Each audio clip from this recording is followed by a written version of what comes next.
Hello, I'm Dori Nando. You can catch up with all the fun on the Cosmopolitan Mix and on all our shows via podcast. Just go to My Joy Online podcast and search for your favorite show and relive those moments all over again. Only on Joy 99.7 FM, radio for discerning listeners. Super Hits Radio, Joy 99.7. Good morning and welcome to AM News. Now, in our first story, floodwaters have swept through Kalariga in the Tamale metropolis of the northern region, displacing several families and destroying properties. The downpour is said to have filled the main drain in the area and entered homes when families were asleep. The residents waded at waist level through the floods to safe grounds. Residents who have experienced the incident before described this year's as one of the worst floods in recent times. The Saturday dawn rain lasted for about an hour, flooding the area. The residents waded at waist level through the floods to safer ground.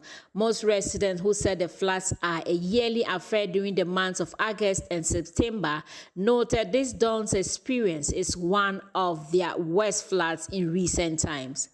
A resident, Dramani Mariam, said she's just moved into the neighborhood and didn't know the area floods this much. She says she's traumatized following what happened. Okay. This is my first time of witnessing this in this area because I've just entered this house about 3 weeks ago. Okay. Tomorrow will be my exactly 3 weeks, and I'm witnessing this. So I'm just short of words. I don't even know what to do. And the landlord even created our awareness of this. At least if someone is coming like that, you are aware of it, you should tell the person what's got to. We beg them. They should come and help us. We have children. I have 3 kids. When it happened, I didn't even know who to pick. I don't know who to pick, who to save. So we are begging the government and everyone that knows that he can help, or she or he, whether child or whoever that can help. Another resident, Victor, said it's a yearly occurrence, especially at the peak of the rainy season. He woke up at about 4 o'clock to the chaos in the neighborhood because people were trying to escape to safer grounds. And we were all sleeping, and then it started raining, and we got up to see that the house was flooded with water. That was somewhere 4 something to 5. That is the time I saw it. But other neighbors saw it earlier. So when we got up, we saw that the whole house was immersed in water. And then to some of us, it's not surprising because this has been happening. This is not the first time. This is not the second time. It has been happening, and God knows since when it will stop. You see, we have a drainage problem. The house is just fine by a big drainage, which when it overflowed in boundaries, it comes into the house. And this drainage has been there since creation, and now that people have settled around, I think it's right for them to come and then build it so that the water will have free flow. Mohammed Sam's house collapsed in 2018 when similar floods swept through the neighborhood. He said this time it's destroyed all his belongings, leaving him with nothing. Several times. It was 2019. It demolished my buildings down. And then this year too, it happens the same time, the same thing. Entering inside my room and then swallowing all my things in the room. They can help, if they can help. And the more problem is on the bridge, on the gutter. That is where all those things, disturbance comes from. Assemblyman for the Kalariga-Dabokpa electoral area, Amadou Yehuza, said the drains were dredged some years ago and that helped stop the flooding for a while. He said efforts are being made to get the needed attention to fix it again. The time my people voted to me as an assemblyman, first step I pick here is I want to ever rules and tell them about this gutter problems. So that time they have told me that there's no any anything can do about this one. But the only thing that he will do for me is that he will give me an excavator to come and open it. So he had done that for me. 2 years, 3 years, we didn't experience this, the water to enter some people's houses.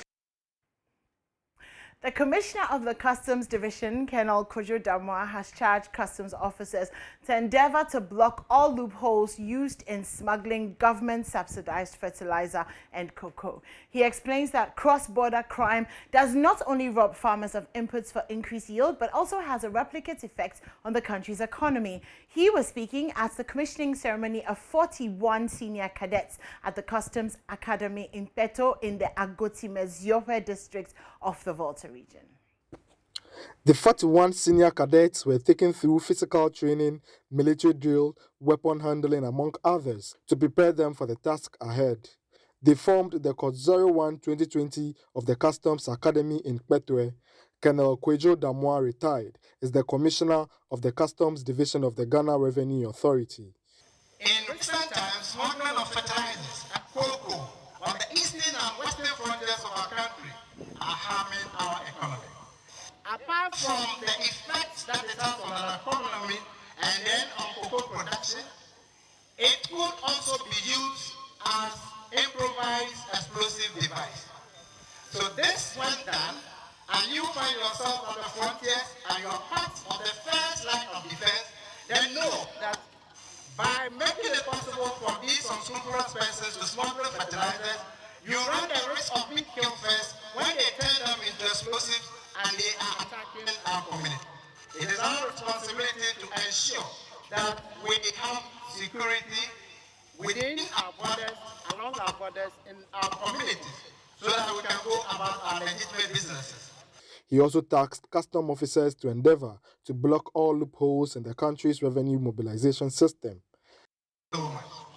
You may be following events and you are therefore aware that the current government is seeking revenue to be able to undertake all types of developmental projects. Notably in recent times, Agenda 111, providing hospitals for all districts in the country.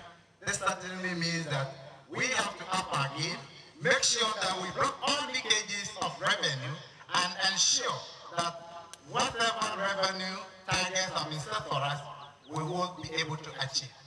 We are not to rest on our own, but to ensure that this year, the target of about 18 billion Ghana cedis that has been set for us, we would and we should do everything to achieve or exceed it.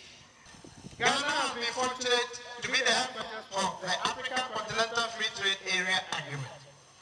Being the headquarters, honors responsibilities have been imposed on us. Customs are supposed to perform 6 out of the 9 critical functions under the protocol trade in goods and services. And therefore, we as the host of this continental body must do everything to ensure the success of this arrangement.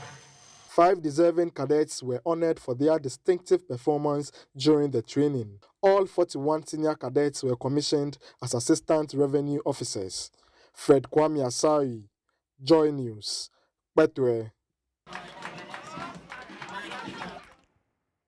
Now, the Director General of the State Interest and Governance Authority, Stephen Asamoah Boateng, says the new executives of the new patriotic party that would take over from the current administration have a task of putting smiles on the faces of their grassroots members. He says there seems to be some level of disconnect between the party and the grassroots that could threaten the party's desire to win the 2024 elections. Speaking on the sidelines of the conference of the NPP in the Infantsiman constituency in the Central Region, he noted that opportunities ought to be created for the grassroots in order to satisfy themselves that they could break the 8. Richard Kojo Nyako has more in the following report. PP's delegate conference afforded the party the opportunity to account to its members by taking stock of the happenings over the period. There were opportunities for members to ask questions for the executives to provide answers. Many of the questions centered around jobs and the break in communication between the party and the grassroots. Speaking on the sidelines of the conference at Sawpon, Director General of the State Interest and Governance Authority, Stephen Asamoah Boateng, who is aspiring to be national chairman of the New Patriotic Party, intimated the party has a lot of work to do after its elections. Once the elections are probably over by next year, say August or September, we still have a government which belongs to us, which is an MPP government for about 2.5 more years before we enter the election period. Meaning that whoever becomes the chairman or the secretary or the organizer or the women organizer, whatever, must engage the government very quickly and find out what do we do to bridge that gap, both communication as well as both opportunities. Once you do that, then they are encouraged that yes, they can have the stomach to go and win the election. So there's a 2-year window that we need to engage the grassroots. This is where I'm coming strong from. With my background as a local government minister, information minister, tourism minister, I got to go on the ground, and then people must know that you relate to them well, so that when they're talking to you, they know there's an accessible leadership. Then whenever they see you moving, they come with you. And then, of course, the opportunity that you give to them, even if they haven't got it, they know it exists. And once we can break the 8, then they know the opportunity is still more available.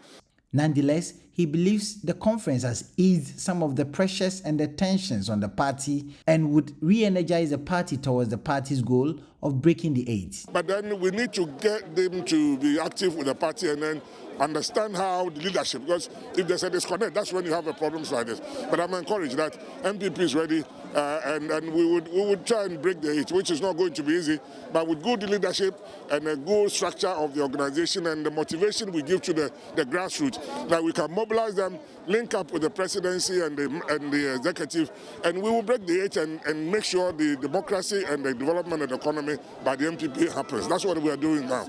MP for Mfantsiman, Ophelia Mensah charged the party supporters to remain strong and steadfast, assuring them that the party would meet them at the point of their needs. Reporting for JoyNews, Richard Kwejenyakon, Sword Pond. Inadequate furniture and dilapidated school buildings are what greet you when you enter most schools in the East district of the Upper West region. Many of the people sit and write on rough, dusty, bare floors, whilst the few lucky ones who have dual desks share them with more than one person. Correspondent Rafiq Salam, who visited the Qatar and Bayeri primary schools, reports that the situation in the school paints a mental picture of how widespread the issue of inadequate furniture is affecting teaching and learning in the Wa district. Almost all basic schools in the Wa East district of the Upper West region are challenged with the issue of inadequate furniture in their various schools. The pupils sit on the bare floor. The few lucky ones who have dual decks have more than the required number of pupils sitting on them. Some of them sit while using their hands to support the furniture. Teaching at Qatar and Bayeri primary schools in the districts are frightening and terrible as pupils sit on the bare floor and others lie in prostrate to write and learn. This is Qatar DA Primary School with a total population pegged around 222. The school building is in deplorable state as it has never seen any form of renovation since its establishment. Inside this building, the floor cement is worn out and the pupils sit on the rough, dirty concrete floor to learn. Due to the deplorable nature of the school, the staff common room is now a death trap. As a result, the staff have no option than to sit under trees. All pupils we interacted with have one statement, which is unison. My name is Rebecca. I am class 3. We don't have furniture to sit. My name is Elizabeth. I am class 3. We don't have furniture to sit. The PTA chairman of Qatar Primary School, Adam Diatekeleu, lamented how bad they feel when they come to see their children sitting on the bare floor to learn.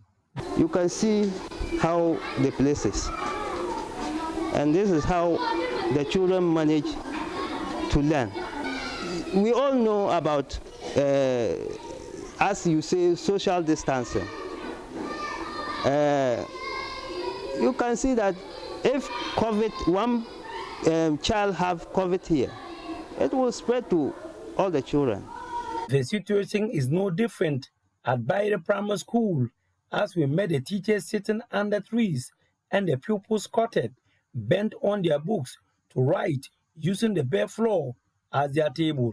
Some parts of the school building have gaping holes, and as a result of that, some of the doors are detached from the walls. Simple put, it is more of a death trap than a structure for learning. The only thing these pupils could utter and ask for is give us furniture to learn. The lack of furniture at the school, according to a member of the Bayer Primary School Management Committee, Dr. Idrisu, has contributed largely to many of the pupils absenting themselves from the school, which goes on to affect the school's enrollment. Okay, as you can see, look at the time you people arrive here. Now you realize that all our children, they have run back to the house. Due to what? Because we see when the child dressed night from the house, coming to the school, realize that there's no any chair for the person to sit down. The person feel like going back to the house, doing other things than to come and waste his time and sit here. So, and we are thinking that like we have these furnitures and other things, it will help a lot. And then that even encourages students to come to school. The situation at the two schools paints a mental picture of how widespread pupils in the West East District struggles lying on the rough, dirty, bare floor in search of education. 2021 budget, we have factored in procurement of furniture. I think we have allocated something for the procurement of furniture to the schools. I know the problem cannot be solved at a go because actually we have run short of furniture in the schools. But as we continue to be producing and supplying to the schools, with time, I think the schools will all be okay with the furniture, and then all the children will have sitting and writing places in our various schools across. Reporting for JoyNews, Rafik Salam, Bayiri. And that's it for the AM News this morning. But the AM show continues with Israel and myself. Coming up next, we will be cruising into the newspapers. Hello, I'm Dori Nando. You can catch up with all the fun on the Cosmopolitan Mix and on all our shows via podcast. Just go to My Joy Online podcast and search for your favorite show and relive those moments all over again. Only on Joy 99.7 FM, radio for discerning listeners. Super Hits Radio, Joy 99.7. So we're going into newspapers, and we will, as usual, dedicate the first 11 minutes to Israel, as he does there. Okay, I'm not going to use 11 minutes. Daily Graphic. Let's see what time it is. 6:35. Okay, sure. How are you, though? How was your weekend? It was, well. It was good? Yeah. What did you do? Just stayed home. Did nothing. Go through. Exciting. Netflix and chill. Netflix and chill. Is it because of COVID, or is it because that's just what you normally do? That's what I normally do. Okay. Be like Israel. Stay home, Netflix and chill. Okay. All right, so let's get on with the Daily Graphic. And we've gained from G20 compact with Africa. That's President Akufo-Addo saying that. And then consider debates on low benefits. Consider pension during negotiations. That's the SNIT boss. And you know there's been some back and forth about the fact that SNIT isn't giving that much to pensioners. And the pensioners are having to walk away with pittance by way of their pension benefits. So SNIT is saying that when you're negotiating for increases in salaries, consider the fact that you would have to negotiate something that's significant enough so that you can negotiate for salaries more than allowances, because allowances don't get captured for the SNIT contributions. So he says he makes the point that when it comes to the issue, has proposed a solution to the issue of low pension benefits with a call on labor unions to shift the conversation during salary negotiations from allowances to low insurable incomes salaries, which affect contributions in their retirement. He said it was time for labor to critically consider negotiating for wages and other benefits with the government and other employers. He also stressed the need for that conversation to also include the need to consolidate allowances with salaries to enable the percentage set aside for one's pension to reflect what one earned every month as basic salary. So yes, I mean, he has a solid point when he makes that case. But then there are those who are saying that regardless of what SNIT, I mean, whatever negotiations go on, SNIT can do a lot better when it comes to how much they're paying. So whatever they're taking, if they're investing it well and making good use of it, the beneficiaries should be getting something substantial and significantly more. So yes, that's it. And then African leaders renew calls for vaccine equity. Mali releases ex-interim president and prime minister from house arrest, and civilians burned, hacked to death in DR Congo. And then we go to page 10, where kudos to young doctors at 37 Military Hospital. WAEC must be fair to private school teachers. Leave Adan Songo alone. On page 13, addressing breast cervical cancers, Bator Hospital gets new screening equipment, and UN supports Northern Regional Health Sector. On page 16, we've gained from G20 Compact with Africa. That's the president. That's a front page story. So Ghana's participation in the G20 Compact with Africa has enabled the country to tackle the structural challenges that have inhibited its drive towards becoming Africa's investment hub. President Nana Addo Akufo-Addo has said that he explained was done with the implementation of targeted policies such as establishing macroeconomic stability, enhancing domestic revenue mobilization, improving fiscal risk management, and strengthening the business, legal, and regulatory frameworks to de-risk private investments. Then also on page 16, 3 local companies ready to produce COVID-19 vaccine, which is good news. So a consortium of 3 local companies has secured a plant for the production of COVID-19 vaccines. The plant is expected in the country before the end of the year, while production will begin next year. Under a private-led initiative, DEC Vaccines Limited, the companies comprising Danadams, NS Chemist, and Kinapharma are being supported by the government to produce COVID-19 vaccines in the country, which is really good news. So we hope it happens as soon as possible. So on page 17, politics, big issues, strikes. They're talking about strikes. And I see that Alhaji Irbad Ibrahim, the security analyst, is featured here. For a long time, people have been wondering, oh, where has he been? Yeah. And he used to go from place to place with podiums to, you know, but people are wondering where he's been. So he's here. On page 17 of the graphic. Yes. Okay. And he has something to say about strikes. Labor unrest poses a national security threat. Okay. Okay. It's true. Especially when workers in sensitive sectors lay down their tools in the form of strikes. So you can read some more about what Irbad is saying, Alhaji Irbad Ibrahim is saying. Ibrahim Kumsing, General Secretary of Ghana Federation of Labour, is also here, and Maximus Attahi is a banker. He also has his stake on that. Let's propagate our success story. Vice President urges MPs. And internal wranglings rock PNC. I'm thinking, oh, PNC, why is that happening? Okay, 13 containers of rosewood seized at Tema Port. So 13 containers of rosewood estimated at $234,000 or over 1.4 million Ghana cedis that were imported into Ghana from Nigeria for re-export to overseas destinations have been impounded at the Tema Harbour. So, you know, typically you hear the story that rosewood from Ghana going out, but this time it's rosewood that are coming to Ghana from Nigeria was going to be re-exported, and the authorities have seized that.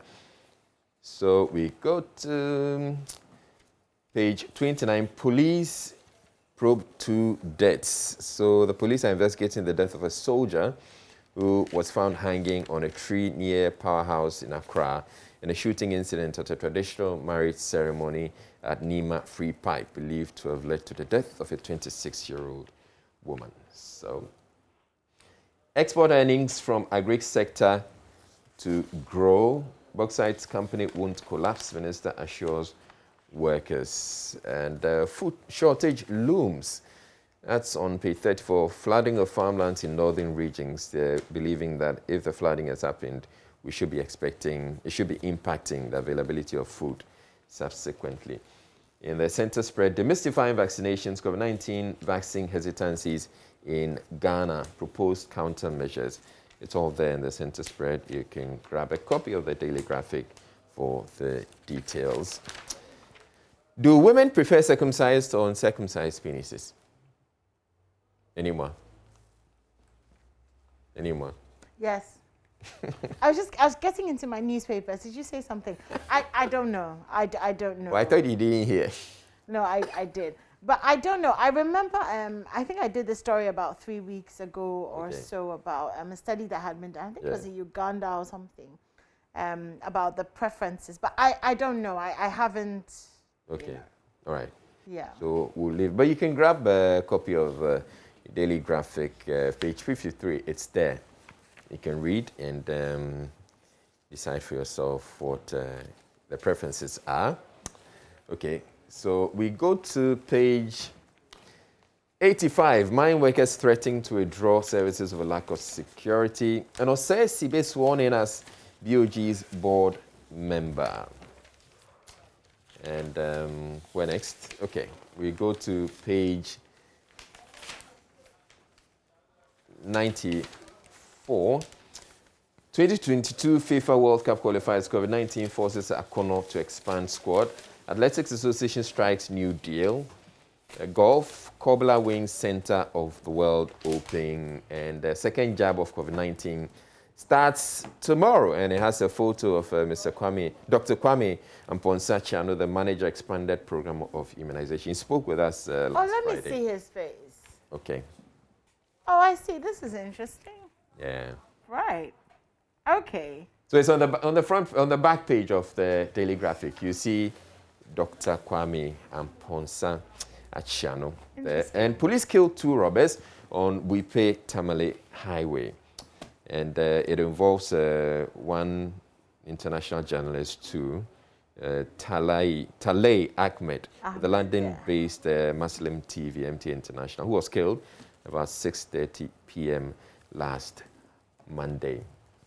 All right. What are you looking at, the time? Yeah. Okay, well, it's 6:44.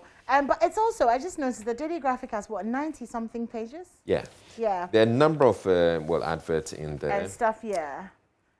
So maybe tomorrow we can do a swap, and then we'll see whether it's just you who likes talking too much or whether there's actually a lot in the Daily Graphic. So we'll try that tomorrow. But let's move on to the Ghanaian Times this morning. And on the front pages, we will be self-sufficient in rice production and stop maize importation in 2024, Agric Minister promises. This sounds so familiar, though, doesn't it? Ghana poised to become Africa's investment hub. Again, so familiar. President tells G20 Compact Summit. UK journalist shot dead at Intampo. Another injured in robbery attack. 2 gunmen killed, 4 arrested. 14 Fulani herdsmen arrested over gang raping a 13-year-old girl. And that story really sad. So it happened in Gomoa, Ajintem, in the central region. And apparently 14 Fulani herdsmen, they have been arrested in connection with the gang rape of a 13-year-old girl. So the Ghanaian Times has gathered that 4 suspects allegedly attacked and robbed a security man and his daughter. Then the suspects took his daughter to the bush, and all of them raped her in turn. They also shot her hand during the attack, and she's been rushed to the hospital, and she's still in the hospital. Really sad story there, really sad story. Another sad story on page 3, a soldier commits suicide in Accra. So a soldier of the Shire Hills Training School in the Dunley West district of Greater Accra last Friday committed suicide by hanging. May his soul rest in peace.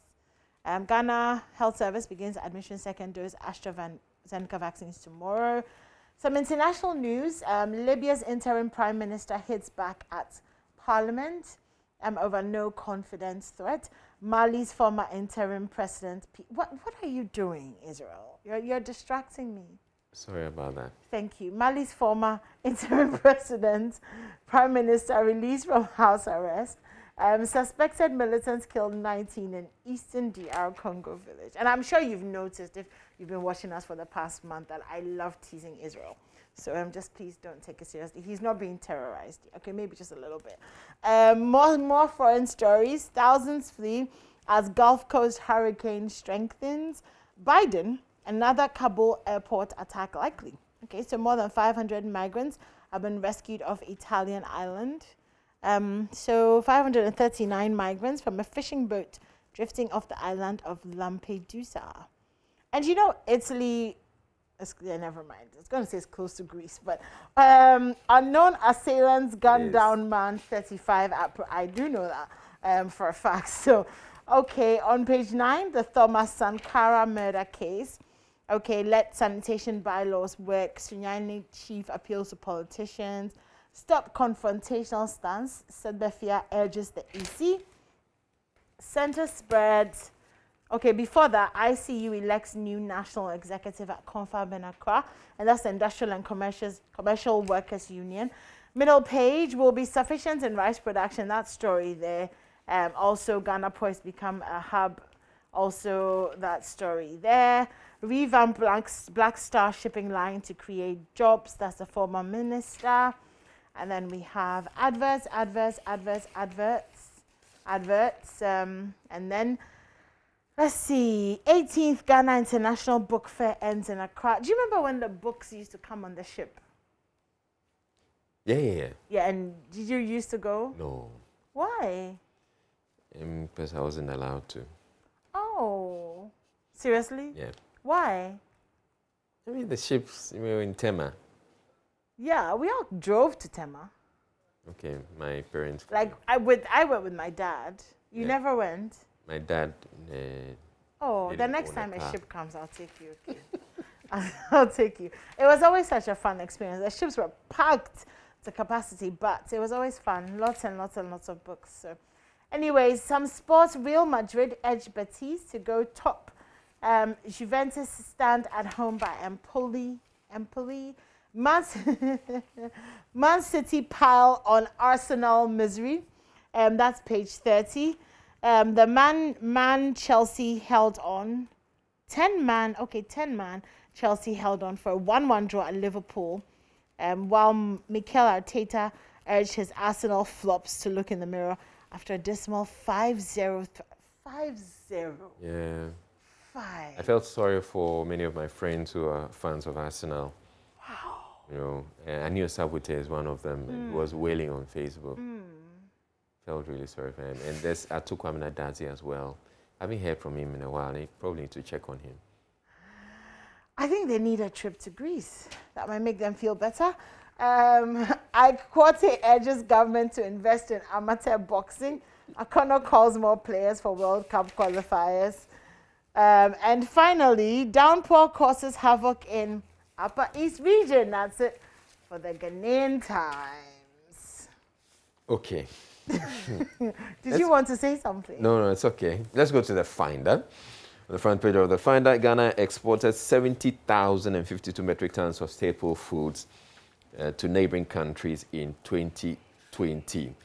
Okay, that's good. But then the poultry farmers were complaining when we spoke with them the other day that if you exported all that food and now we can't find the maize to buy for the poultry, to produce poultry feed, then that's a problem.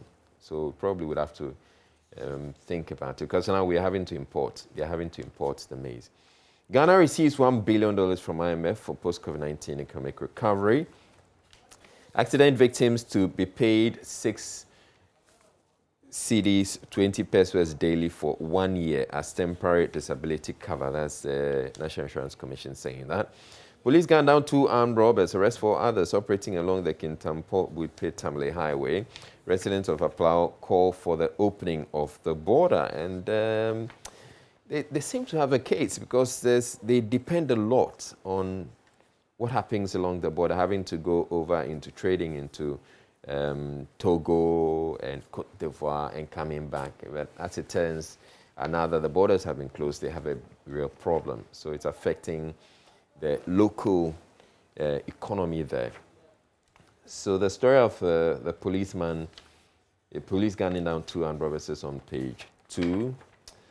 On page 5, there's a story of the Ghana exporting 70,052 metric tons of staple foods to neighboring countries in 2020. Rail line stealing syndicate busted, 2 jailed as 4-phase trial. AG wants removed trial judge in the police case reinstated. Greater Accra region accounts for 34.63% of all road crashes this year. Newly elected executive of ITU urged to manage diversity of opinions. Samson's take, Article 146, not dirty politics playground. And this story reminds me of an Arsenal issue. So this was posted on Facebook. Samson's take was posted on Facebook after news file on Saturday. And someone, believe an Arsenal fan, came to write underneath it that they want Samson's stake on Arsenal. I don't think they would survive Samson's stake on Arsenal. Oh, but yeah, actually, they will survive because they've survived supporting Arsenal. Yeah. So yeah. So yeah, I mean, but it is there. I mean, it's not something that I'm making up. No, we believe you. G20 Compact with Africa has been very beneficial to Ghana. Their President Akufo-Addo and John Boydu takes part in constituency and not delegates conferences in Eastern region. MPP calls for internal party unity and cohesion for 2024 electoral victory. And the residents of Aflao calling for the reopening of the border is on page 11. And yeah, that'll be it. Okay, I'll take page 13. Don't pretend child abuse does not exist. SDA Church, Hajj Abukari expresses appreciation to President Akufo-Addo. And Hajj Abukari is the Nigerian Minister of Foreign Affairs. Okay, the Methodist Church Ghana commissions Ibraso Hospital Complex, and the Clade B Duga Health Center receives medical equipment. I'm done. Okay, there's an interesting story on page 5 of the Daily Guide, and it really just talks about the things we do when we're in love, which are just mad. So, wife of murdered Greek ambassador jailed over his death in Brazil. I'm not making it up. It's on page 5. It is on page 5. Who said you're making it up? Okay, so hold on. Let's deal with this. You have an obsession with Greece. It's so a beautiful place. So just spit it out. There's nothing to spit out. What's your issue? I don't have an issue. I'm sad because a Brazilian woman has been sentenced to 31 years in prison for planning the murder of her husband, the former Greek ambassador to Brazil. He was, what do you call people who are Greeks? He was Greek. He's from Greece. On the front page of the Daily Guide this morning, NDC bottom in Sipton Switch saga exposed. G20 compact with Africa available for Ghana. In Zima Chiefs back Afeku. Police gun down 2 robbers and arrest 4. Some international stories. 1,000 flee as Gulf Coast hurricane strengthens. And this is in Mexico. And Bolsonaro, I'll be killed, arrested, or re-elected. And that's Brazilian president speaking there. Some other stories. U.S. Ambassador commissions Tamale Public Health Lab. Middle page. Okay, some interesting entertainment stories. Equiapin Polo mad over Daily Guide's twerking publication. So you remember that, I think it was last week, there was a headline in the Daily Guide about the fact that Equiapin Polo was out of prison and back to twerking because she had put up a video or something like that. Well, she's upset. Okay, she says, okay, so this was August 26th, but she doesn't understand why the paper carried the story. Instead, they could have been following her philanthropic activities. And she claimed that she was disappointed in the paper because the paper has never published any of her donation stories. So, yeah. So, but is she now twerking? Well, I mean, yeah. But she didn't think that they should focus on the on that. They should focus on her, yeah. Okay. Okay, so Irene Logan switches to gospel music. Popular musician Irene Logan released her first gospel single titled More to announce a possible switch to gospel music. This follows recent reports that she has repented and given her life. I don't think she has repented. She's always been a Christian. I interviewed her mother on the Super Morning Show about a year and a half ago, and the things that they went through the Liberian War and great, amazing testimony and great stories there. So not surprising at all. Nollywood actress Rachel Oniga laid to rest. And Tom Cruise's BMW has been stolen during Mission Impossible filming. Other stories are Greek export earnings to increase 8 times. Pokwasi Interchange Chop Bar operators have been convicted. So 2 people, as you may know, have been charged for causing public nuisance, and they've been fined 120 Ghana cedis, or in default to go to jail for a week in hard labor. And then the dad, who's the older one, he was charged 300 Ghana cedis, and if he can't pay, then he's going to spend 2 weeks in prison. So what do you think of that jail sentence, that sentence? Lenient? It's lenient, I think. Yeah. Quite lenient. Just a fine. It's okay. Okay, so episode host seminar for young artists. Kitty Wendy Shades to thrill US fans. Nominations open for Ghana DJ Awards. There's a picture of our very own Andy Doste underneath that story. Let's do some sports. Ronaldo and Cavani clash over number 7 shirts. Kuja Bonsu proposes national agenda for sports development. Football administrator murdered. GAA Tema Craft Brewery strike deal. That's it for me for the daily guide.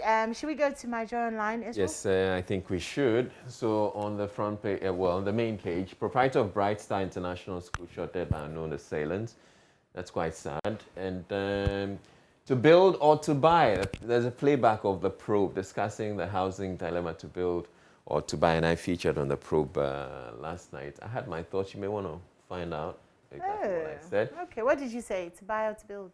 Okay, so yeah, I mean, I was for both, but then I made some analysis. I shared some analysis. So in conclusion?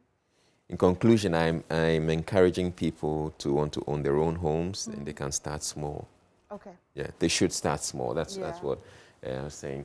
Okay, so MPP members in free-for-all fight at a funeral, 2 injured, and actually has a photo of the fight. Free-for-all. Wow, and the blows being thrown. And hopefully that's not the coffin that's covered by the red and black cloth with a picture on top. Anyway. The people fighting by it. Tamale flooded, many displaced. Mahama condemns Tamale Bwipe highway robberies, calls for improved security. Implement our recommendations and stop being confrontational. That's Alex Segbefi of the NDC to the Electoral Commission. G20 compact with Africa has been very beneficial to Ghana. That's a Kufuado. 2 dead, 23 injured as the bus crashes into shops and somersaults. The photograph of the bus there, wow. And use your influence to ensure release of Kaka's brother. Family appeals to Chief Imam. So that's it for the news review. And another handsome young gentleman walked into the studio. Reku is coming up with the sports shortly. My life is so good. You definitely want to be me, surrounded by handsome men. So much testosterone. Now let's deal with this. Handsome men who didn't go to Greece. Handsome men who didn't go. Okay, let's deal with this. Wow, okay. Okay, so Enimo has been teasing me all morning about Greece. Yes, I was supposed to have been in one of the Greek islands today, this morning, but the trip has been cancelled for, I really don't know why, but the airline that was supposed to take us says they can't take us to Greece, even though other airlines are sending other people, Ghanaians to Greece. Okay? You have our sympathies. Yeah, but I'm here for you. No, you're not. Yes, you are so not. You would have gone and left me without apology. In fact, on Friday, you said goodbye with a smile on your face. So, yeah, all I can say is that God works in mysterious ways. His wonders to perform. Absolute wonders. He something and rides his footsteps on the waves. Just amazing, the God that we serve. Anyway, also amazing is a show coming up this morning. We're talking about COVID-19. We're talking experiences. How have you survived the whole COVID-19? What do we call it? Pandemic, the whole season of COVID-19, the whole world has changed. And even Israel, I mean, this whole thing that he's talking about has to do with COVID-19 and some of the restrictions that have been placed on airlines and people coming from different countries and all of that. So we'll have that conversation later on. We'll also be having a conversation on breastfeeding after a cesarean section. Mamavi Owusu Abuaje will be bringing us that story of how now it's possible here in Ghana. Apparently it wasn't. After a C-section, you can breastfeed. So good stuff there. Also, we're starting the classrooms project. Yeah. Exactly. We're trying to raise funds, 180,000 cedis, to get 2 classrooms refurbished. Yeah. So that's it. That and so much more coming up on the AM show this morning. There's a conversation about Heart of Oak. Yes, there's a conversation about Heart of Oak. Arose.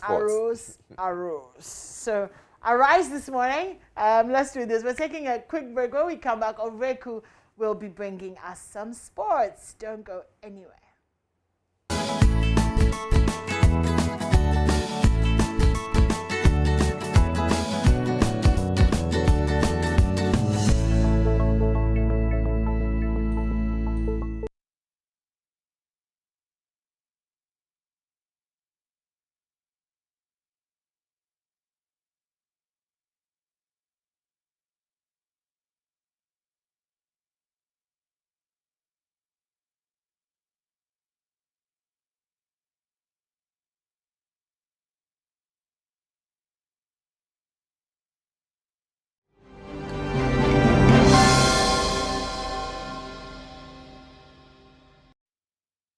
Hello, good morning and welcome to the AM Sports with me, Oreku Wampofu. We do have a lot of interesting stories for you today. And we start off from a former board chairman of the National Sports Authority, that's Kojo Bonsu, and he says that the senior national team, that's the Black Stars, cannot attract friendly games with top international teams due to the lack of investment as well as poor management of youth football in the country. He was speaking with Nathaniel Atto on Joy Sports Link over the weekend.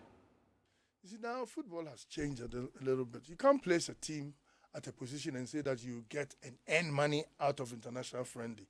It's also part of training. Sure. So if Ghana has money, you also want to invite, let's say, the Spanish national team to play them for training purposes. Sure. Because during the World Cup, when you qualify and you go to the World Cup, you might meet them. So positioning them is another matter.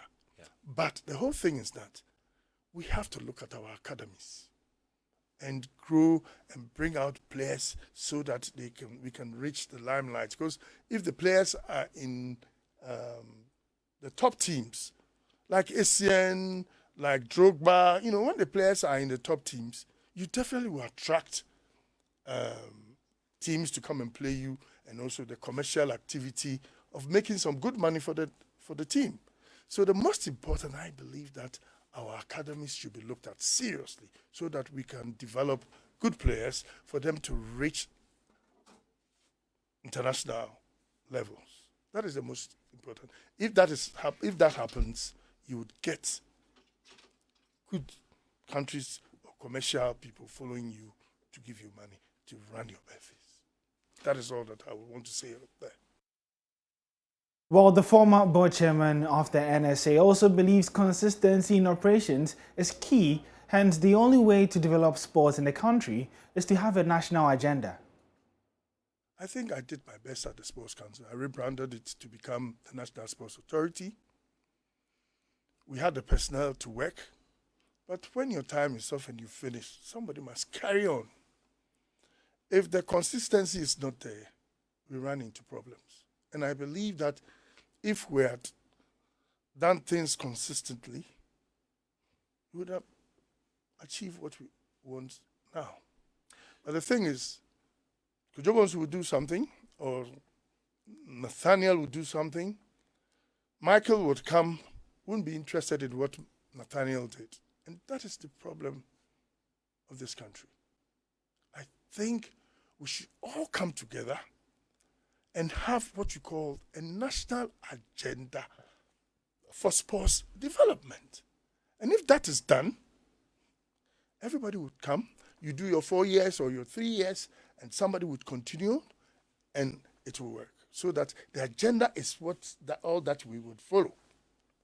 But if we do something and you leave the scene, your time is up and you leave the scene, the person who comes should also continue where you left off. But if the person has a new idea, it makes the whole thing messed up. So I would pray and I'll ask if all the political divides in this country, that look, as for sports, we should have one agenda. That shouldn't be partisan. And if we do that, Ghana will do well. Hello, my name is Evans Mensah, and you can relive all the fun and excitement on Top Story, Newsnight, and of course, Ghana Connect via podcast. All you need to do is to log on to my Joy Online/podcast. Search for your favorite show and relive the moment. Joy 99.7 FM, your radio for discerning listeners. All right, you're on to the AM show, and thank you, Rekwampo, for bringing us the sports. Now we're going on to another conversation we have to do with COVID-19. There are those who still don't believe it is real because they say they don't know anyone who's had COVID-19. Well, legendary music producer Ham has been talking about his experience and how he had to shed tears because he thought he was going to die. Before we bring you his story, I just want to go to my Facebook page, and constantly when I post the COVID-19 updates on my Facebook page, you get people coming in and they're doubting it and they say all sorts of things. So you see Mohammed Ghazali's comment there. It says, for almost 2 years, how many has malaria killed within the same period of tuberculosis or even maternal deaths? So essentially people tend to downplay. Yeah, they downplay it a lot.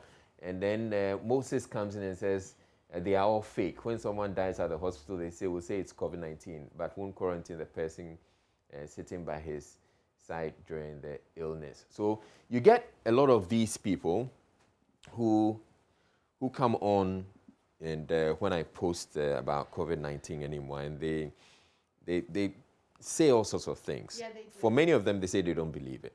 I think that we've been lucky here in Ghana. Our death rate has been very low, and that has been a blessing. Yeah. And sometimes this blessing is almost a curse, because what it does is that, it gives the illusion that it's okay and it's not as bad and it's not, all of that. But if you remember countries like China who were, having to disinfect their roads, from the sheer magnitude of people who had COVID-19 and were dying. You remember Italy? In Italy. What happened in Italy last year, even the US, the UK, and some of these other numbers, you realize that, look, we're not joking. No. We've just been lucky that we're not dying. Not that we're not getting it, but that we're not dying from it. And for whatever the reasons are, And then there's also a lot of asymptomatic people. We've been lucky. And sometimes that luck is kind of like a little curse, isn't it? Because you have people say things like this. But it is what it is. And when you speak to somebody who has lost someone, then you know the reality of what it is. So every now and then you get people who, a lot of people don't like to talk about their COVID experience because there's this stigma.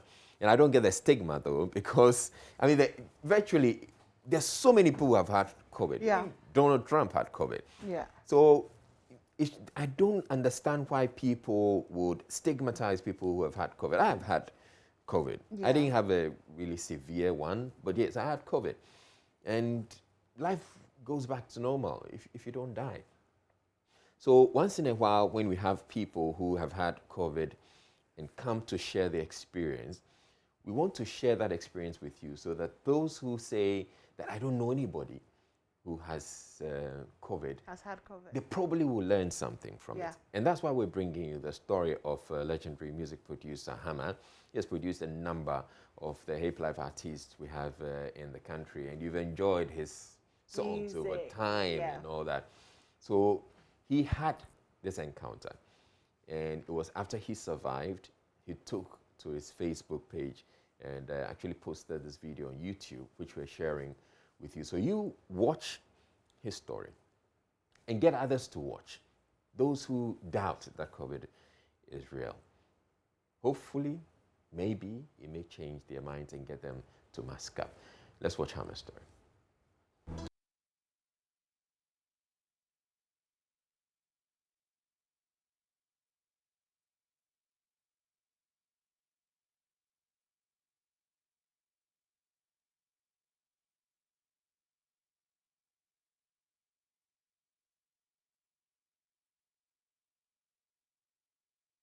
Right, so that's a music producer, Hammer. There's a whole lot more to that story or what he had to share. It goes on for about 33 minutes.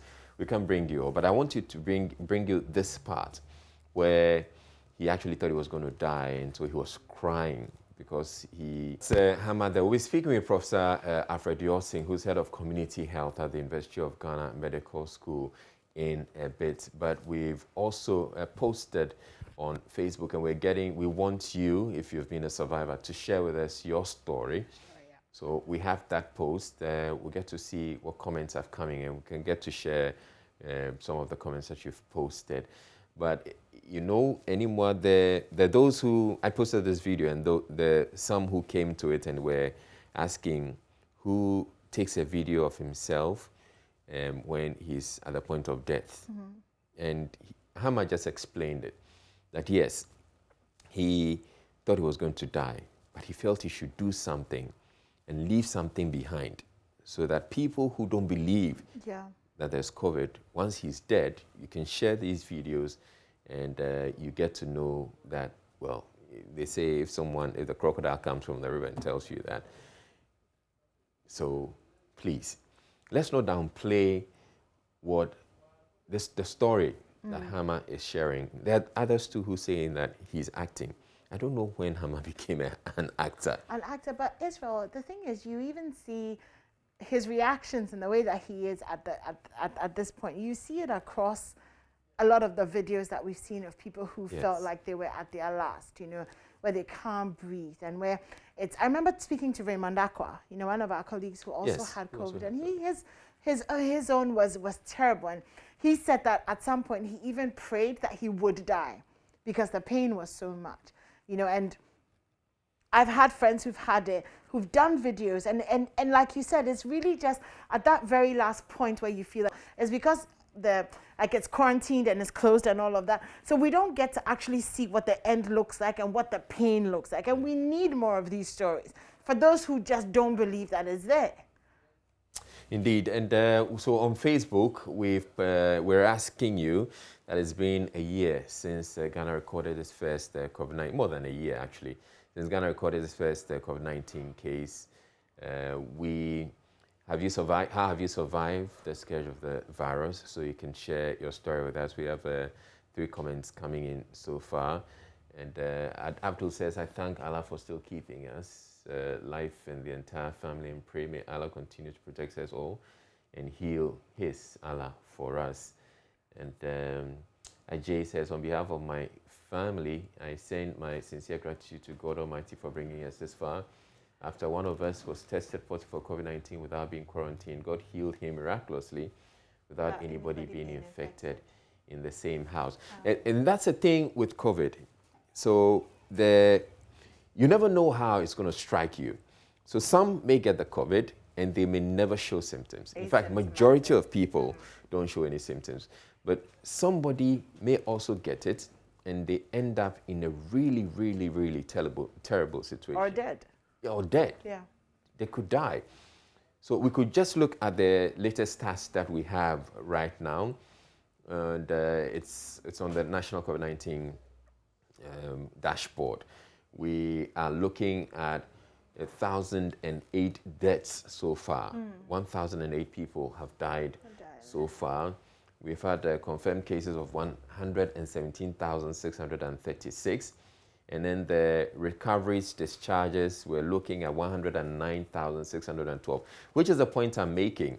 117,000 people got it, 109,000 recovered. All right? Right now, the active cases have gone beyond 7,000. There's 7,016, 596 new cases. Let's get on to Zoom and speak with Professor Alfred Yorsing, who's head of community health at the University of Ghana Medical School. Thank you very much, Professor Yorsing.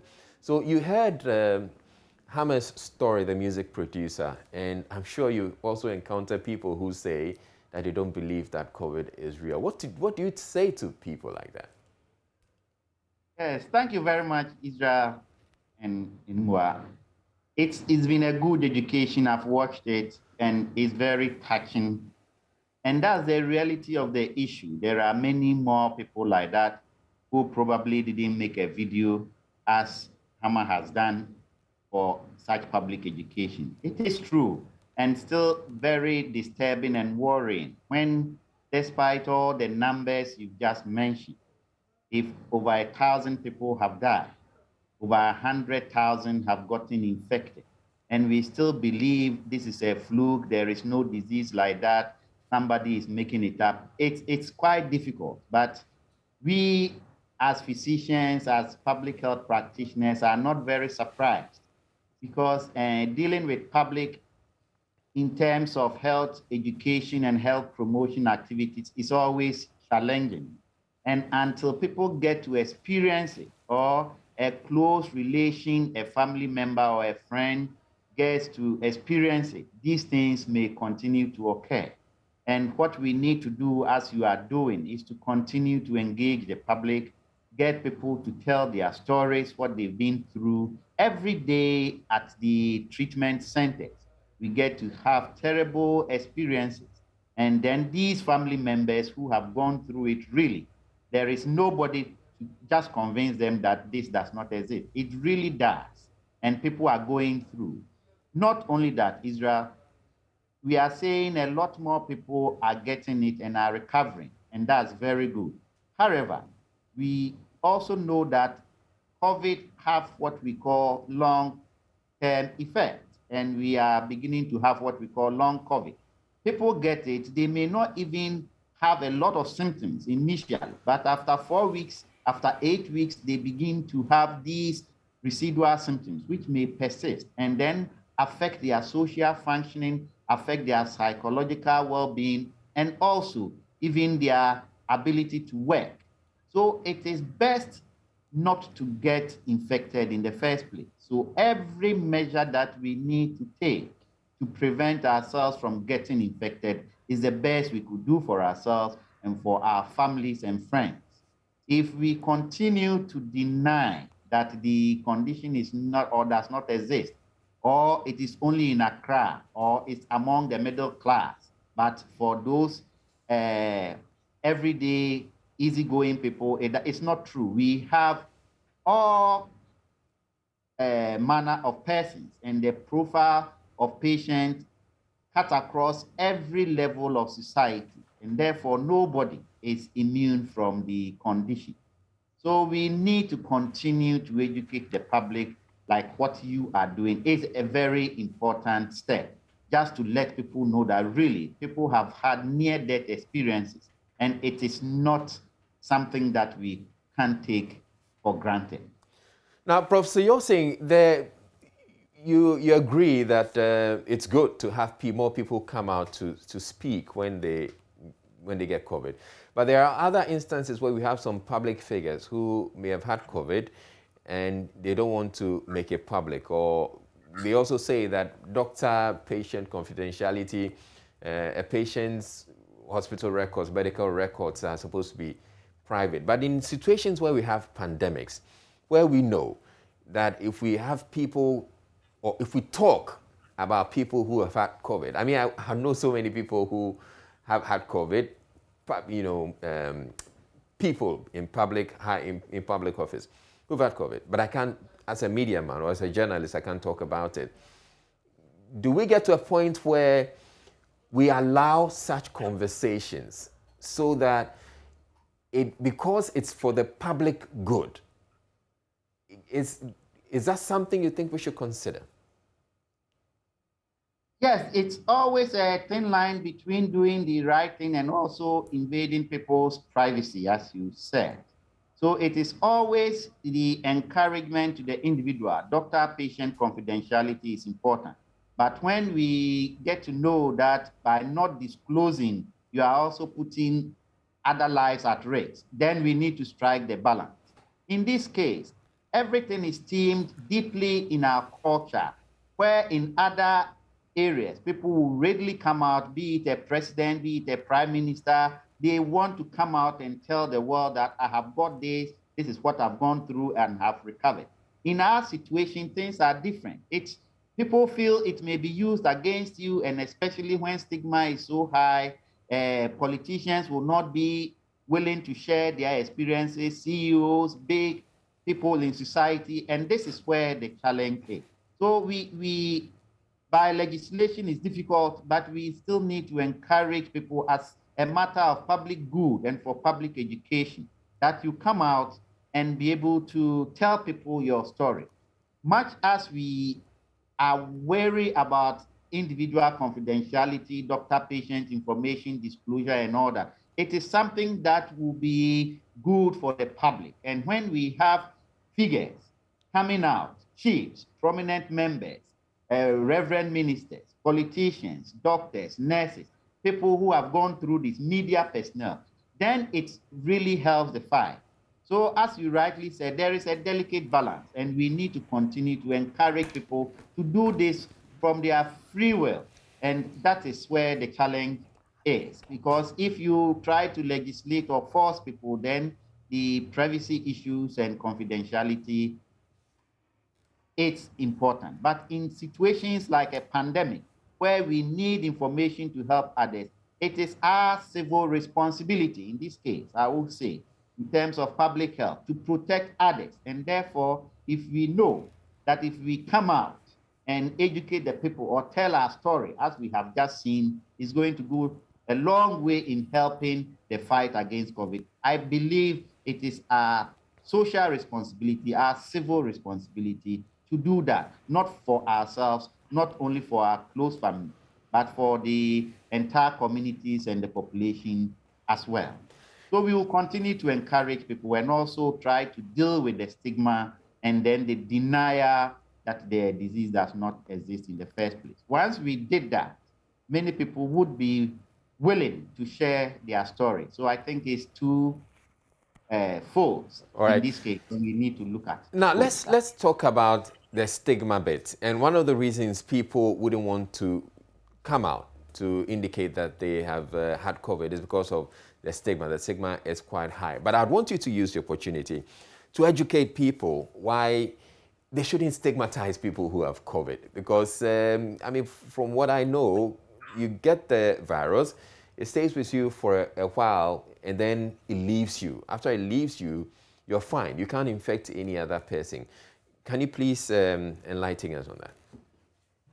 Yes, it is important for all of us to understand that COVID is basically a type of flu illness, and it gets into the body, and depending on the individual's constitution and then the response, most people may not have any symptoms at all.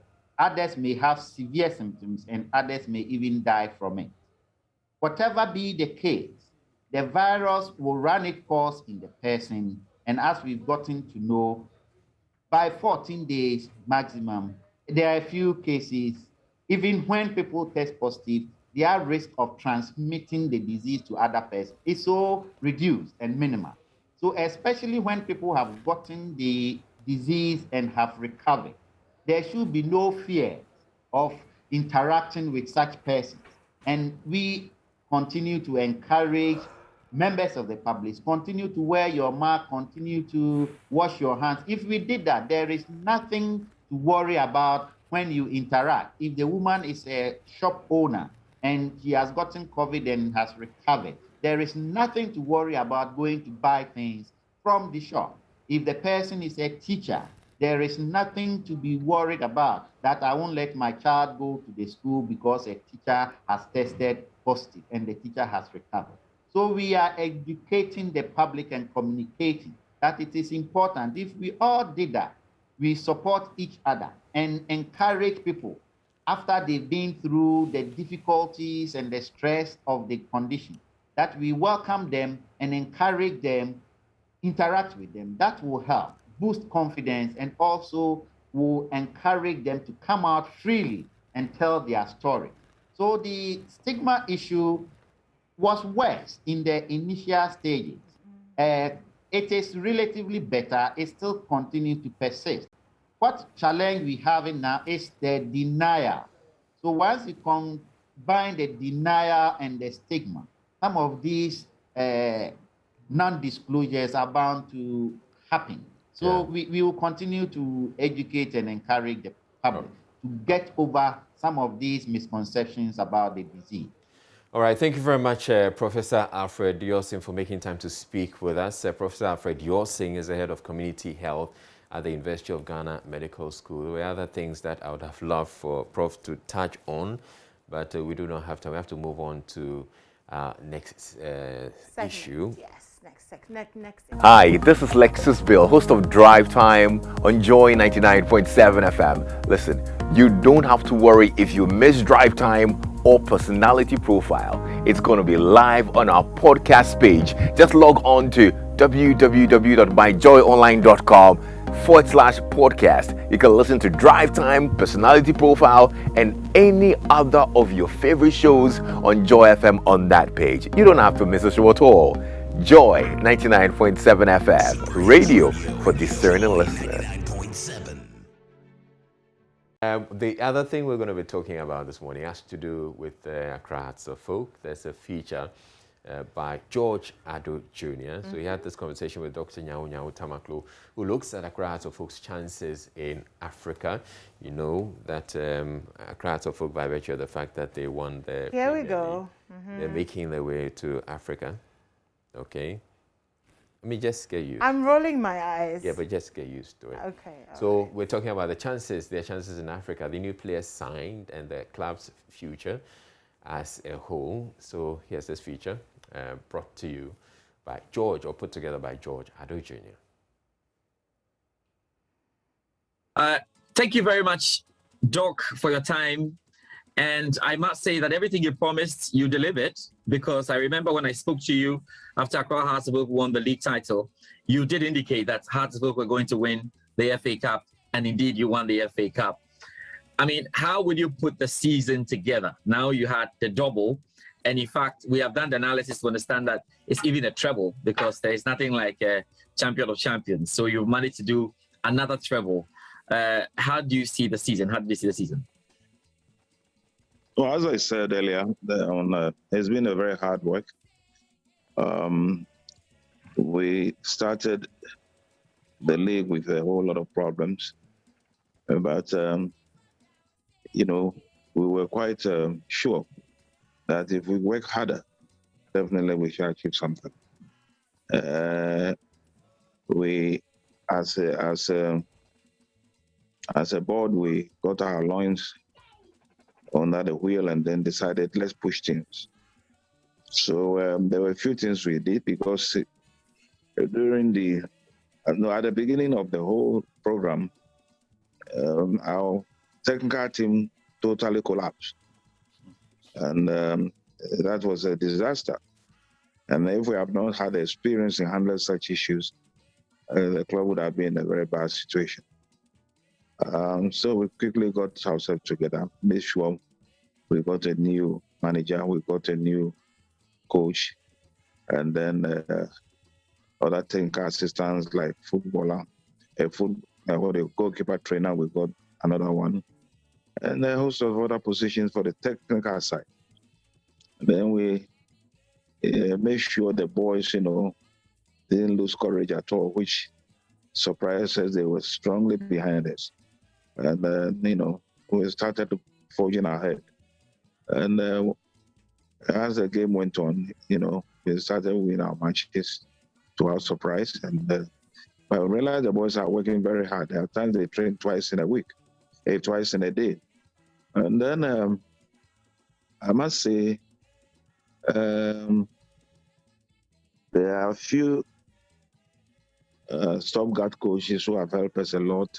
One is a stopgap coach for the Aras, whose name always escapes me. And then we have the new, I think, from also who did very well too. And during his time, we were able to win our 2 matches until our new chap, Samuel Boydo, came in. So it's been a strong struggle, but we have been so steadfast and very persistent. And I'm not surprised that we are where we are today. Find out, How did you guys plan this one with some of Wedu's wedding and how it all, happened at the same time?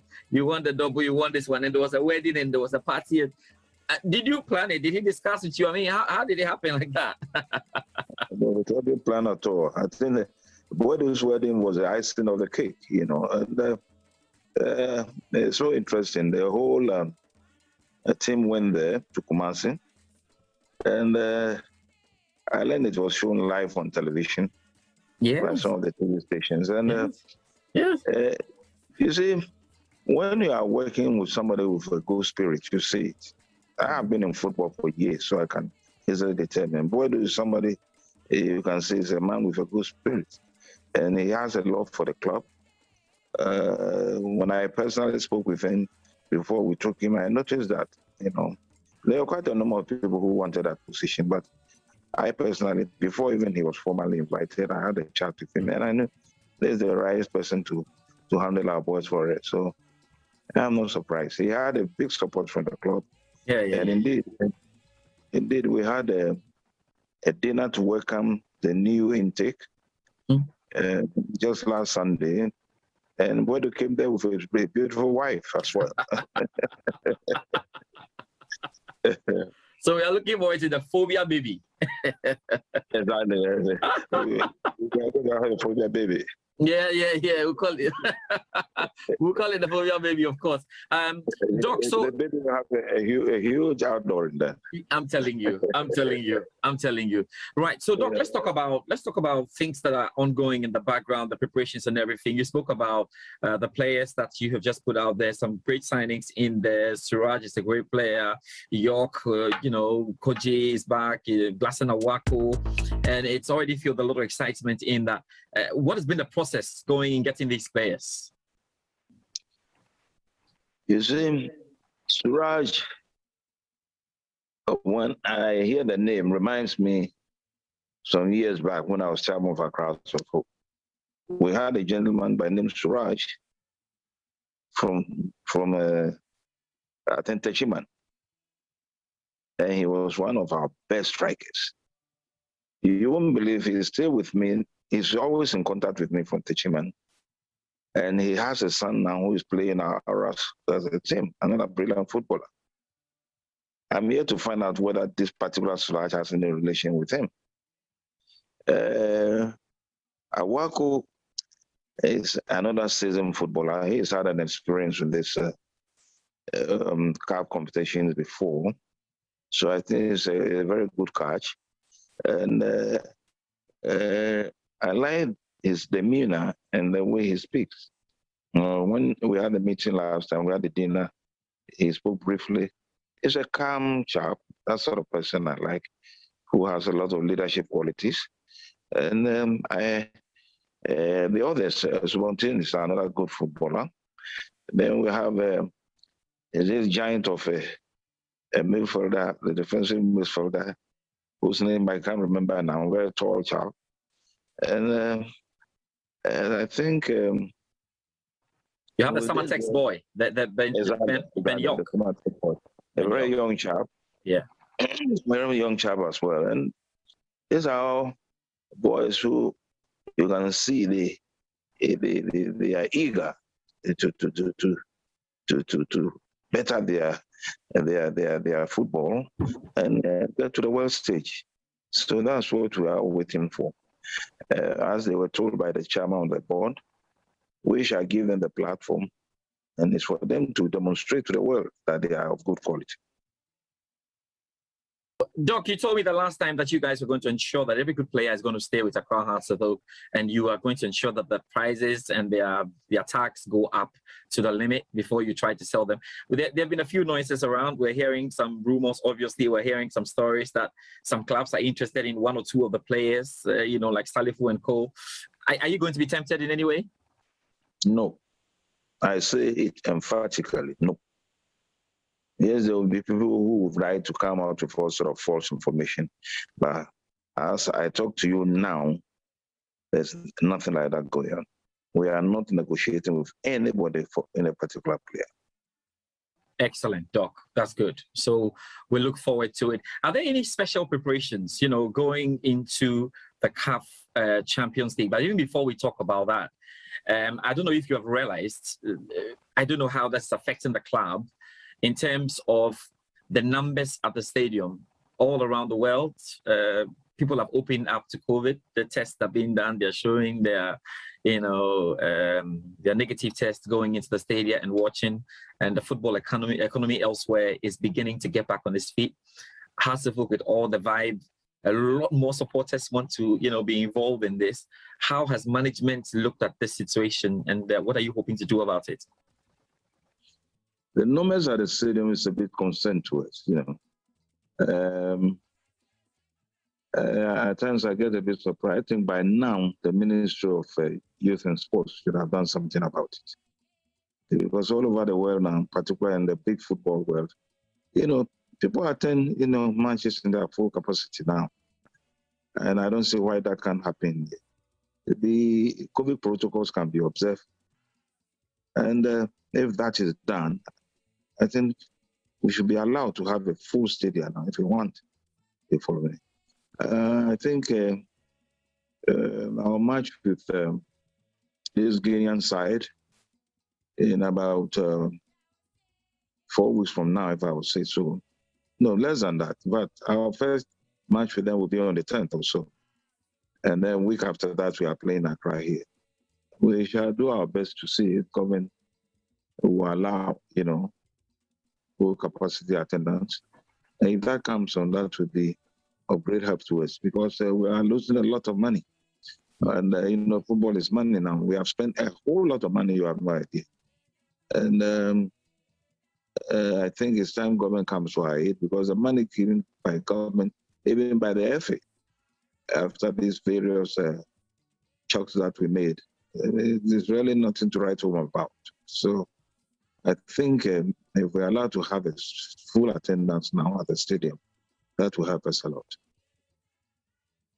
Just before you go, because you mentioned it, the prize money for the Ghana Premier League, some of the fans were not even happy with the medals that were giving to you.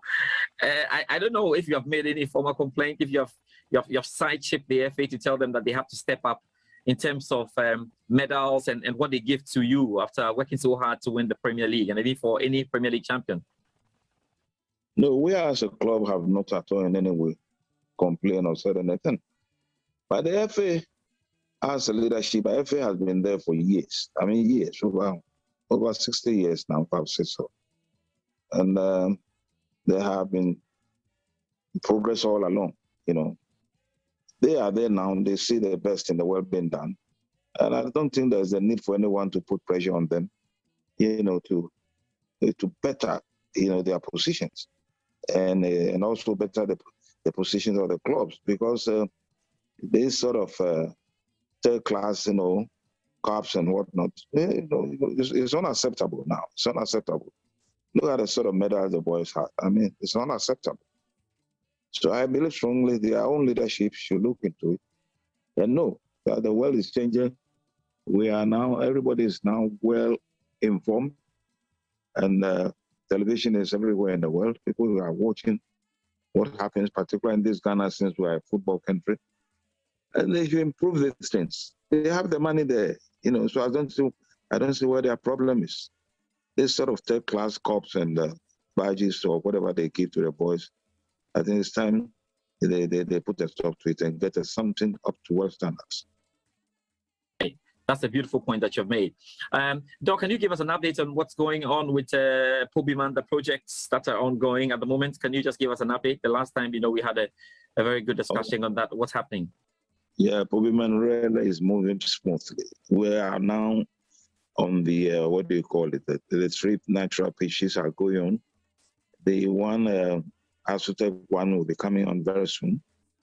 And then the swimming pool itself is already under construction. The fencing is going at a very fast rate. The area has changed tremendously. What I'll do is that I'll try and go there during the course of the week and send you a picture so you have an idea about what is happening. Yes. It will come out as a great, great, great place. Indeed, our plan is to change the face of football completely in Ghana and if not in West Africa, so that people will know that we are capable. We have always been pace setters, and I believe we are going to continue like that. Give us just about, we are going to have a completely new headquarters as well in Accra, a glass house about 4-story, which we are going to do. Yeah. We are going to have a complete separate commercial house for the club. So you can see a lot has been done. And I can assure you that before the end of this year, you will see a lot of changes in the club. Good. So, Doc, just the final one before I leave you. So, how many titles have you won now? If you add these ones to it as a keyboard member, how many titles have you seen Accra Hearts of Oak win, man? I've been with her since infancy, and I can tell you that I can't count them.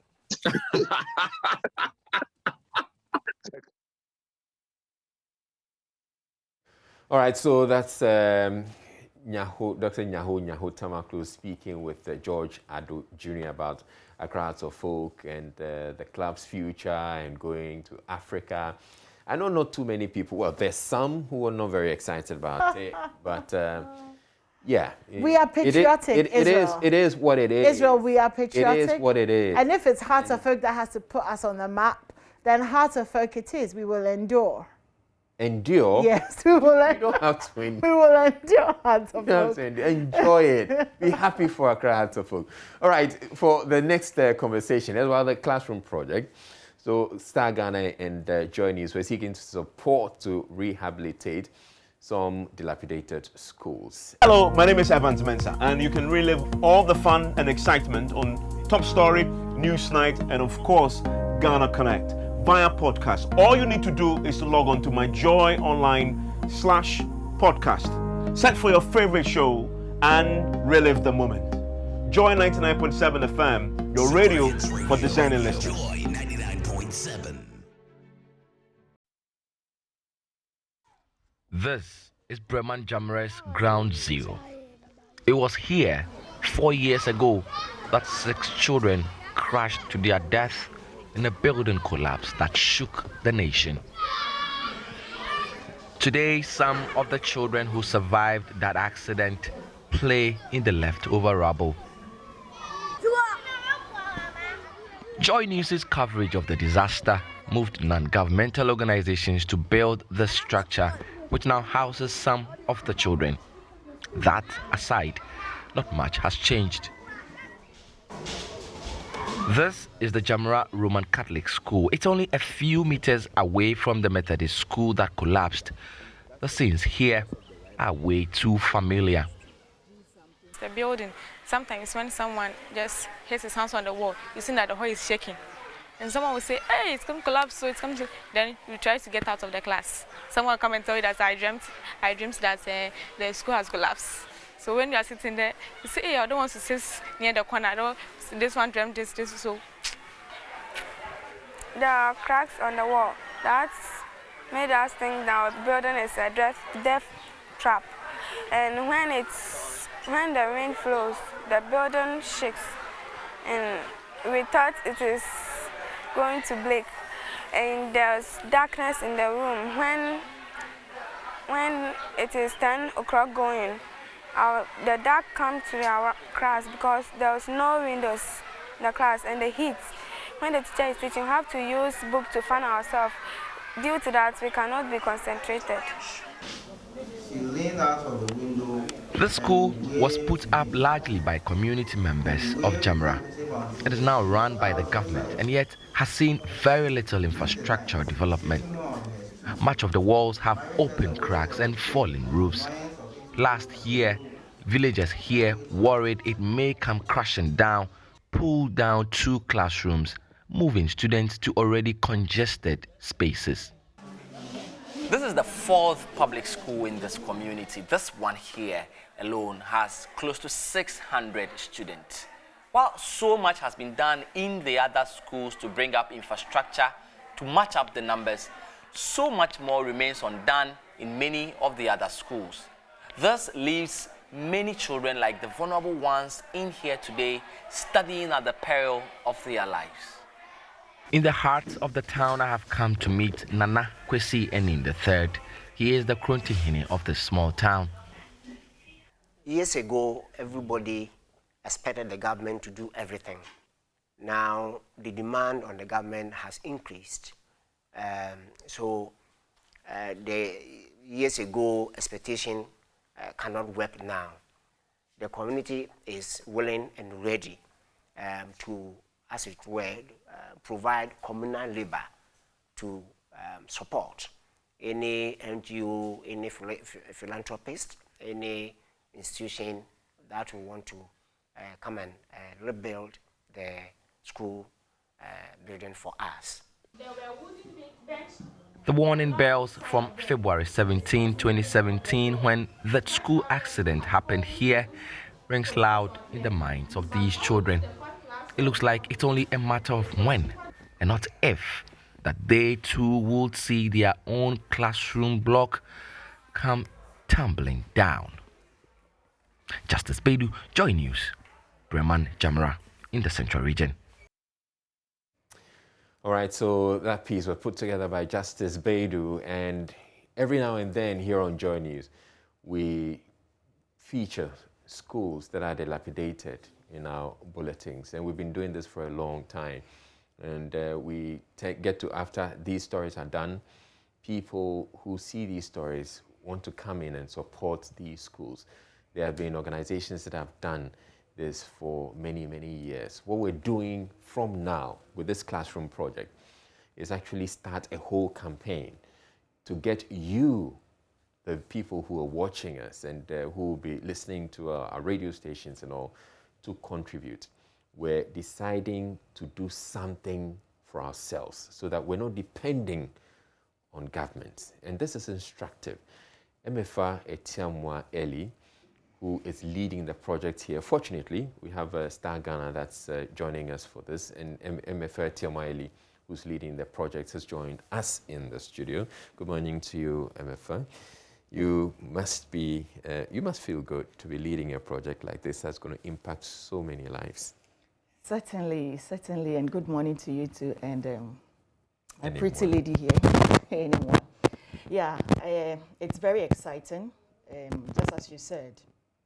Oftentimes we do these things and you get people coming over to say, oh really, that's interesting, or this is too bad, I'd like to help. Yeah. And even in our stories, before these people will come aboard to say, I'd like to help, the chorus has always been, we need government to come intervene, we need government to help us do this and that. The question is, how many years of independence? We have been asking government for various things. How far have we gone in terms of getting government to respond to these calls and our needs? We are saying that it is time we explore other ways of getting the kind of development we want in our various communities without necessarily having to depend entirely on government, even on, external donors. So that's the whole rationale about this project. As you said again, we want you to be able to do it. Yes, and one organization could just come forward and say, I'm taking this up, which is laudable, we applaud that. But as much as possible, we would love to do more of this. And maybe multimedia will not be able to do all of them. So that's why we want everyone on board. The little you can give. This is a school structure. We need blocks, they need roofing sheets. If you look at the block work currently, one of the people said, sometimes if we touch the wall, it's as if the whole building is about collapsing on us. Wow. It's scary. And we've seen this before. And to think that we are sitting on a time bomb or just watching for the disaster to happen before we wake up to do what is expected of us, I don't think is the best way to go. That is how come we, for one, we want to take this challenge and call on all well-meaning Ghanaians to say that if really the lives of school children, imagine we are in COVID season. Yeah. Some of these classrooms are very small. The space there is very, very small. Yeah. But they are supposed to ensure social distancing. The Jamra school we showed in particular, the community had to break down a portion of the school because the structure was posing danger to the students. And so that classroom that has been taken off, the pupils in that class have been moved into the remaining class, meaning that already there's congestion. Yeah. How do you ensure social distancing? And we are worried about COVID. So I feel that the timing and everything is so right for us to all put our hands on deck to get this project underway. I mean, like you said, it's very satisfying. It's not just about multimedia, it's not just about our partners who are helping us to get this stuff. But how would you feel sitting back and watch that? Oh, so at the end of the day, these pupils, we have been able to prevent a disaster. They have a conducive environment to learn. And then the community, you know, everybody is safe. I think we feel satisfied telling those stories rather than coming and say, oh, 5 pupils have died, this disaster has happened because of our non-action. Okay. So that's the rationale about that. So there are 2 schools involved there that we're looking at to start with. I want to believe that we're just starting with these 2 schools. Precisely. Tell us a bit more about the schools, the Jamra School, which is in the central region, and the other one in the northern region. Okay. So the 2 schools, Jamra is in the central region. At the moment, we are looking to helping them construct a GSS block, which is essentially a 3 classroom units plus an office. Looking at the existing structure, it requires that the entire edifice is pulled down so that a stronger one is raised for them. And so that is the number of space we would require for the school, and it's an Anglican school. And the community is actually going to undertake the project in terms of construction. Okay. Wow. So they are providing labor. Yeah, providing labor. Okay, great. They are supervising the construction. And we are just to monitor the progress of work and to be updating our viewers and ourselves that this is how far we are getting. Okay. When we are done, we hand it over to the district assembly, the community, the GES, to be able to manage. Because this structure was put up by the community itself. It's not too far from the first structure that killed the 6 school children. And so you can imagine how significant it is in the community. Jamra is quite a big community, and there are a lot of children there. Everyone must be in school, but the structure must be a strong one. And then in Tolon is also, that one is a primary school. At the moment, they have a 7-unit classroom block. It's supposed to comprise the preschool department and the primary school department. It was also put up by the community people themselves, and then government came into support in terms of running the school. As we speak, out of the 7-unit classroom blocks, it is just 3 which the school is using, and there are over 400 pupils in that space. So you can imagine. And I said earlier, this is a time we want to ensure social distance. You may never know. We'll be happy to know that at the moment, the community hasn't recorded any COVID case. That is good, but you can never tell. Yeah. I visited there and I came from the city. Often we send the disease to their communities. You don't know who else will be visiting that school. So as much as possible, you want to put the children and even the teaching staff in a conducive environment. So with the 7-unit classroom block, I said they have just only 3 out of the 7, which is 7, yeah, that they are using. The remaining, there are no doors, there are no windows, and it's just a roof hanging over them. So anytime it rains, school has to close. Wow. Yes. So at the moment, where are the students having class? Because you said there are about 400 yes. of them. So when you go to the Tolon school, for instance, you have KG1, KG2 in one classroom. They've merged almost all the classes.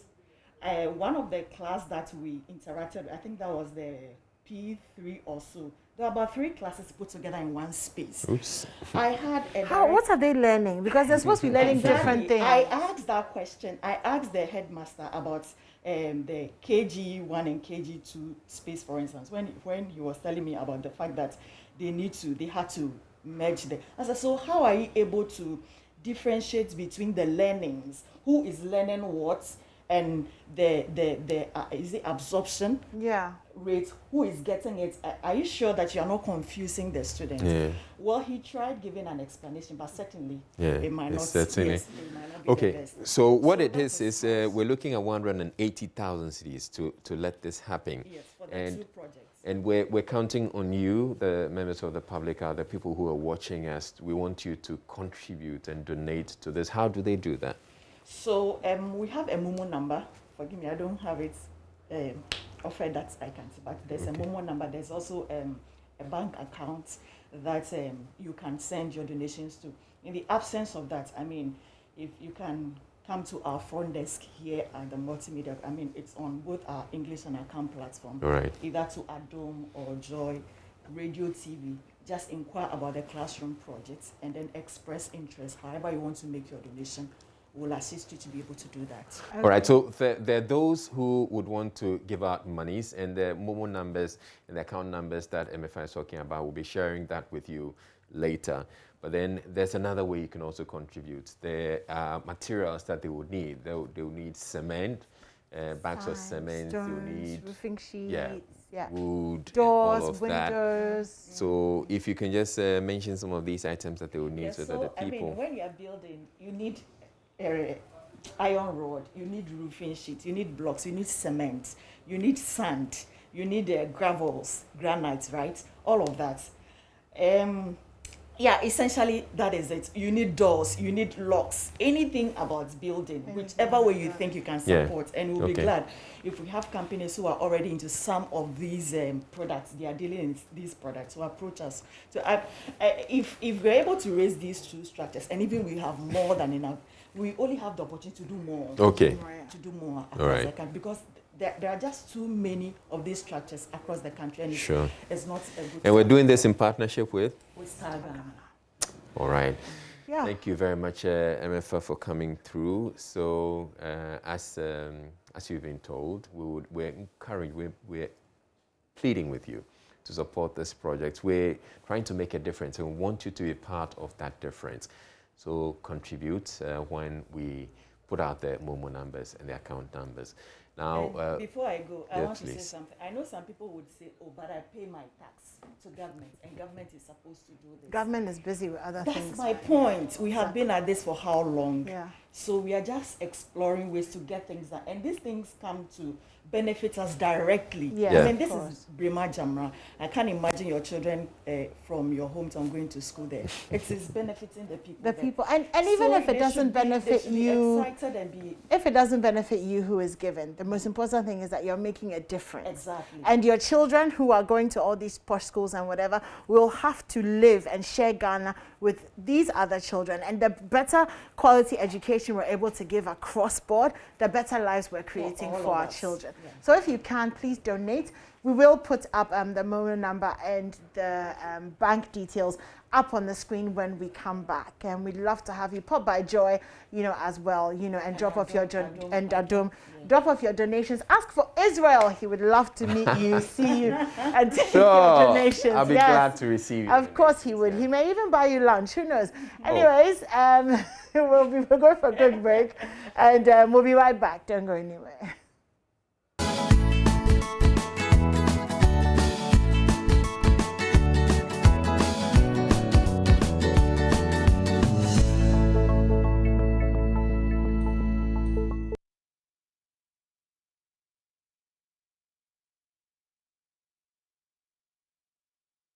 Prof and Professor Lord Mensah. And a happy birthday to Augusta Satriako Goba of Infantiman Girls from Timothy Goba of the Daily Graphic. And a happy birthday. Were you done? Sorry, excuse me. Can I interrupt? And a happy birthday to Salome from Isaac Amu, who is staring at me through the camera, like if I don't do the birthday wish. Anyway, so happy birthday to you, Salome. Prince of Peace Catholic Church. Huh? Missionary. Kwashiman. Okay, Prince of Peace Catholic Church, Kwashiman. Happy birthday to you. Are we done? Yeah, we're done. Can I go? And not yet. Okay. I mean, we both going to go off. Okay, all right, okay. Yeah? Well, it's been a fantastic show. It has been. Despite, anyone teasing me all through, it's okay. I didn't get to go to Greece, but I'll go another time. Yes. And thank you too for watching the show. We wish you a wonderful Monday and a great week ahead. Bye. Bye-bye.